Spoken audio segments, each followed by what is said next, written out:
is a fraud. It's not justifiable. കൂട്ടുകാരെ, VFS ഓഫീസിനെ കുറിച്ച് കേൾക്കാത്തവർ ആരും തന്നെ ഇല്ല. നമ്മളിൽ എല്ലാവരും തന്നെ കാനഡ, അമേരിക്ക, യൂറോപ്പിലെ വിവിധ രാജ്യങ്ങളിലേക്കെല്ലാം നമ്മുടെ ബയോമെട്രിക്സ് ഉൾപ്പെടെയുള്ള പല വിസ പ്രൊസീജിയറുകളും നമ്മുടെ ഇന്ത്യ ഉൾപ്പെടെ ലോകത്തിന്റെ വിവിധ രാജ്യങ്ങളുള്ള ആളുകൾ ആശ്രയിക്കുന്ന ഒരു വിസ സെന്ററാണ് VFS ഓഫീസ്. എന്നാൽ നിലവിലെ കാനഡ വിസയുമായുള്ള ബന്ധത്തിൽ ഇന്ത്യ ഉൾപ്പെടുന്ന പല രാജ്യങ്ങളിലും വൻ ക്രമക്കേടുകളാണ് VFS ഓഫീസിൽ ഇപ്പോൾ അരങ്ങേറിയിരിക്കുന്നത്. VFS ഓഫീസ് എന്ന് പറയുന്നത് 147 രാജ്യങ്ങളിൽ പടർന്ന് പന്തലിച്ച് കിടക്കുന്ന ഒരു കോൺട്രാക്ട് കമ്പനിയാണ്. അവരുടെ പ്രധാന വരുമാനം എന്ന് പറയുന്നത് നമ്മൾ ഈടാക്കുന്ന സർവീസ് ചാർജ് തന്നെയാണ്. ബ്ലാക്ക് സ്റ്റോൺ എന്ന് അറിയപ്പെടുന്ന അമേരിക്കയിലെ ഒരു ഭീമൻ പ്രൈവറ്റ് ഇക്വിറ്റി ഫേമാണ് ഈ VFS ഓഫീസിന്റെ പ്രധാനപ്പെട്ട അവരുടെ പേരന്റൽ കമ്പനി എന്ന് പറയുന്നത്. ഈ ഒരു കമ്പനിയുടെ തുടക്ക കാലഘട്ടം മുതൽ തന്നെ ഒരുപാട് കറപ്ഷനും ഒരുപാട് പരാതികളും ഉന്നയിച്ചെങ്കിലും അതിനെയെല്ലാം ഓവർകം ചെയ്ത് നീണ്ട വർഷക്കാലം ഇങ്ങനെ ഈ VFS പ്രസ്താവന മുന്നോട്ട് പോവുകയാണ്. എന്നാൽ നിലവിലെ കാനഡ വിസയുമായുള്ള ബന്ധത്തിൽ ഇന്ത്യ ഉൾപ്പെടുന്ന പല രാജ്യങ്ങളിലും വൻ ക്രമക്കേടുകളാണ് VFS ഓഫീസിൽ ഇപ്പോൾ അരങ്ങേറിയിരിക്കുന്നത്. അതിൽ ഈ ഒരു സംഭവം പുറത്തു വന്നതോടുകൂടെ നമ്മുടെ ഇന്ത്യയിൽ നിന്നുൾപ്പെടെയുള്ള നൂറുകണക്കിന് ആൾക്കാരാണ് ഈ ഒരു വിസ തട്ടിപ്പിന് ഇരയായിക്കൊണ്ട് അവരുടെ അനുഭവങ്ങൾ പങ്കുവെച്ച് ഓൺലൈനിലെല്ലാം ഇപ്പോൾ നമ്മൾ കണ്ടുകൊണ്ടിരിക്കുന്നത്. ബംഗ്ലാദേശ്, അതുപോലെ മെക്സിക്കോ, റഷ്യ, ഈ 3 രാജ്യങ്ങളുമായുള്ള ബന്ധത്തിലാണ് മെയിൻലി ഇപ്പോൾ ഈ ഒരു കറപ്ഷൻ, ഇവർ നടത്തിയിരിക്കുന്ന വൻ തട്ടിപ്പിനെ കുറിച്ച് ഇപ്പോൾ സംഭവം വെളി വന്നിരിക്കുന്നെങ്കിലും ഇതുമായി ബന്ധപ്പെട്ട് ഇന്ത്യയും ഒട്ടും പുറമോട്ടല്ല. ഇന്ത്യയിലുള്ള VFS ഓഫീസിലും ഇതിന് സമാനമായിട്ടുള്ള വൻ തട്ടിപ്പുകളാണ് നടന്നിരിക്കുന്നതെന്നാണ് ഇപ്പോൾ നമ്മൾ ഇവിടുത്തെ കാനഡയുടെ ഒരു പ്രധാനപ്പെട്ട മീഡിയ ആകുന്ന CBC ന്യൂസ് ആണ് ഈ സംഭവം വെളിക്കൊണ്ടുവന്നത്. ഈ സംഭവം പ്രധാനമായും പുറലോകം അറിയാനിടയായത് ബംഗ്ലാദേശിലെ ധാക്കയിൽ നിന്നുള്ള ഒരു പൗരൻ, അദ്ദേഹം ഇപ്പോൾ കാനഡയിലെ ഒട്ടവയിലാണ് താമസിക്കുന്നത്.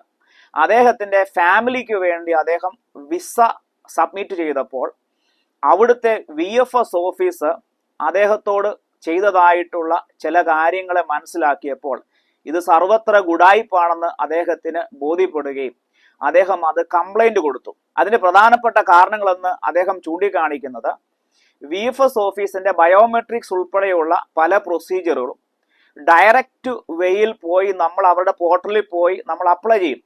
എന്നാൽ ആ രീതിയിൽ അവർ പോകാനായിട്ട് സമ്മതിക്കത്തില്ല. അവർ പറയും തേർഡ് പാർട്ടി വഴി പോകണം, ഇല്ലെന്നുണ്ടെങ്കിൽ നിങ്ങൾക്ക് വിസ കിട്ടത്തില്ല. ഒരുപാട് തടസ്സങ്ങളാണ് അവർ മുന്നിൽ പറയുന്നത്. അങ്ങനെ തേർഡ് പാർട്ടി വഴി പോകണമെന്നുണ്ടെങ്കിൽ ഒരാൾക്ക് $250 കനേഡിയൻ ആണ് പറയുന്നത്. $250 എന്ന് പറയുമ്പോൾ നമ്മുടെ നാട്ടിലെ ആണെങ്കിൽ ഏതാണ്ട് നിയർ ബൈ 20,000 റുപ്പീസ് ഒരാൾക്ക് വരും. ഒന്നാതെ. രണ്ടാമത്തെ കാര്യം എന്ന് പറയുന്നത് നൂറുകണക്കിന് ആൾക്കാർ ഓരോ പ്രതിദിനവും വിസ പ്രൊസീജിയറിന് വേണ്ടി അവരുടെ ആ സമയത്തിന് വേണ്ടി അവരിങ്ങനെ ക്യൂ നിൽക്കുക. അങ്ങനെ എന്തെങ്കിലുമൊക്കെ നെറ്റ്വർക്ക് പ്രോബ്ലം ഒക്കെ കാണിച്ചുകൊണ്ട് അവർ പ്രീമിയം ലോഞ്ച് അല്ലെങ്കിൽ പ്രീമിയം സർവീസ് ഉണ്ട്. ആ പ്രീമിയം സർവീസ് വഴി നിങ്ങൾ അപ്ലൈ ചെയ്യുന്നവർക്ക് മാത്രമേ വിസ പ്രൊസീജിയർ വളരെ ഫാസ്റ്റ് ആയിട്ട് കിട്ടത്തുള്ളൂ. അങ്ങനെയുള്ളവർക്ക് VIP പരിഗണനയാണ്, നിങ്ങളുടെ ആപ്ലിക്കേഷൻ വളരെ പെട്ടെന്ന് തന്നെ മൂവ് ചെയ്യുന്നതായിരിക്കും എന്നൊക്കെ പറഞ്ഞ് അഡീഷണൽ ആയിട്ട് വൻ തുക സാധാരണക്കാരിൽ നിന്ന് കൈപ്പറ്റുന്ന ഒരു പ്രൊസീജിയറാണ്, അതായത് ധാക്കയിലെ VFS ഓഫീസിൽ അത് പിടിക്കപ്പെട്ടത്. ഇങ്ങനെ ഈ ഒരു സംഭവം വെളി വന്നപ്പം തന്നെ ധാക്ക മാത്രമല്ല മെക്സിക്കോയിലും റഷ്യയിലും അങ്ങനെ എന്ന് പറയണം ഇന്ത്യയിലുള്ള VFS ഓഫീസിൽ വരെ ഇതേപോലെ തന്നെ പ്രീമിയം സർവീസ് ഉണ്ടെന്നും പറഞ്ഞു, അല്ലാതെയും തേർഡ് പാർട്ടി വഴിയും നിങ്ങളുടെ വിസ കാര്യങ്ങൾ നടക്കത്തുള്ളൂ എന്ന് പറഞ്ഞ് അനേക ആയിരങ്ങളുടെ കയ്യിൽ നിന്ന് ഇതിനോടകം തന്നെ കള്ളത്തരത്തിൽ അവര് ഈ വിസ പ്രോസസ്സിങ്ങിന് വേണ്ടി പണം തട്ടിയെടുത്തു എന്നതാണ് ഇപ്പോൾ വരുന്ന വാർത്ത എന്ന് പറയുന്നത്. ഇവിടുത്തെ കാനേഡിയൻ ഇമിഗ്രേഷൻ ഓഫീസർമാർ തന്നെ ചില വർഷങ്ങൾക്ക് മുമ്പ് തന്നെ ഈ തട്ടിപ്പ് മനസ്സിലാക്കിക്കൊണ്ട് ഇതിന്റെ ഉത്തരവാദിത്തപ്പെട്ടവരുടെ ശ്രദ്ധയിൽപ്പെടുത്തിയെങ്കിലും വലിയ കാര്യമായ സൊല്യൂഷനുകളോ ആക്ഷനുകളോ ഒന്നും ഉണ്ടായില്ല. അങ്ങനെ വന്നപ്പോൾ ഇമിഗ്രേഷൻ ഡിപ്പാർട്ട്മെന്റ് തന്നെ ഇതിന് ബദലായി അവർ പല കാര്യങ്ങളും ചെയ്യാൻ ശ്രമിച്ചെങ്കിലും അവർക്ക് കിട്ടിയ അനുഭവം എന്ന് പറയുന്നത് അവർക്ക് ഭീഷണി ഉൾപ്പെടെ അവരുടെ ഇമിഗ്രേഷന്റെ ഒഫീഷ്യൽ വെബ്സൈറ്റ് വരെ തകർക്കുകയാണ് ചെയ്തത്. അങ്ങനെ ഒരുപാട് പ്രശ്നങ്ങൾ ഇവിടുത്തെ കാനഡ ഇമിഗ്രേഷൻ ഡിപ്പാർട്ട്മെന്റ് ഫേസ് ചെയ്തു എന്നാണ് നമ്മൾ ഈ ഒരു വാർത്തയിൽ നിന്ന് നാം മനസ്സിലാക്കുന്നത്. അപ്പം ചില്ലറക്കാരൊന്നും അല്ല അവര്, ഒരു വലിയ മാഫിയ തന്നെ ഇതിന്റെ പുറകിലുണ്ട് എന്നാണ് CBC ന്യൂസ് ഇപ്പോൾ വെളിവിടുന്നത്. ഈ VFS ഓഫീസിന്റെ കാനഡ ഗവൺമെന്റുമായിട്ടുള്ള കോൺട്രാക്ട് 2027 അവസാനിക്കാനിരിക്കെ ഒരുപാട് ആളുകൾ രാജ്യത്തിന്റെ വിവിധ ഭാഗങ്ങളിൽ നിന്നും നിരവധി കംപ്ലൈന്റ് ആണ് ഈ ഒരു പ്രസ്താവനവുമായിട്ട് നടത്തുന്നത്. അവരുടെ കോൺട്രാക്ട് വിച്ഛേദിക്കണമെന്നും ബാൻ ചെയ്യണമെന്നും റിന്യൂ ചെയ്യില്ലെന്നും ഒക്കെ പല ആൾക്കാരും ലോകത്തിന്റെ വിവിധ ഭാഗങ്ങളിൽ നിന്നും നിരവധി കംപ്ലൈന്റുകൾ വന്നുകൊണ്ടിരിക്കുന്നു. അപ്പോൾ തന്നെ VFS ഓഫീസ് അതിനകത്ത് ഇടപെട്ടിട്ട് പറഞ്ഞു, ഞങ്ങൾ ഇതിൻ്റെ അകത്തൊരു ഇൻവെസ്റ്റിഗേഷൻ നടക്കുകയാണ്, ഓഡിറ്റ് നടത്തുകയാണ്, എല്ലാവരെയും ഞങ്ങൾ പിടിക്കും എന്നൊക്കെ അവര് പറയുന്നുണ്ടെങ്കിലും പല ആൾക്കാരും ഒരു കാരണവശാലും ഇവരുമായിട്ടുള്ള കോൺട്രാക്ട് അത് റിന്യൂ ചെയ്യില്ലെന്നാണ് ആൾക്കാർ പറയുന്നത്.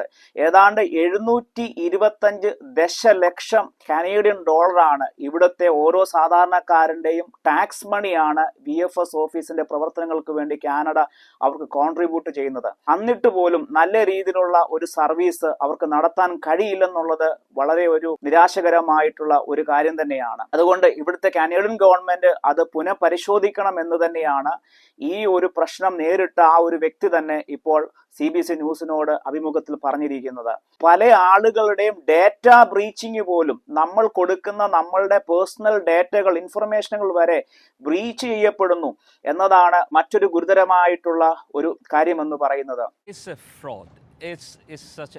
It's not justifiable. Salah Uddin says his family ran into issues at a visa office in Dhaka, Bangladesh in recent years, run by VFS Global, which operates visa hubs in more than 100 countries on behalf of Canada. The Immigration Department has tight deadlines for applicants, 30 days to submit passports or fingerprints. Uddin says third-party resellers were block booking appointments with nothing available for the foreseeable future, then trying to overcharge applicants like his in-laws for slots, the equivalent of 250 Canadian dollars per person. They just made people hostages. Like, you have to come through this back channel, pay some extra money. How can that be ethical? VFS's latest contracts expire in 2027.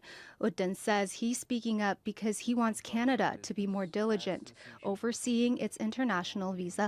എന്ത് തീരുമാനമാണ് Canadian government ഈ ഒരു വിഷയത്തിൽ എടുക്കാൻ പോകുന്നത് എന്നത് വളരെ പ്രധാനപ്പെട്ട ഒരു കാര്യം തന്നെയാണ്. അപ്പോൾ നിങ്ങൾക്ക് എല്ലാവർക്കും ഈ ഒരു അപ്ഡേറ്റ് ഇഷ്ടപ്പെട്ടെന്ന് വിചാരിക്കുന്നു. പുതിയൊരു വീഡിയോയുമായി പുതിയൊരു അപ്ഡേറ്റ് നമുക്ക് വീണ്ടും കാണാം. I am Sign Out Rexy Joy. Bye.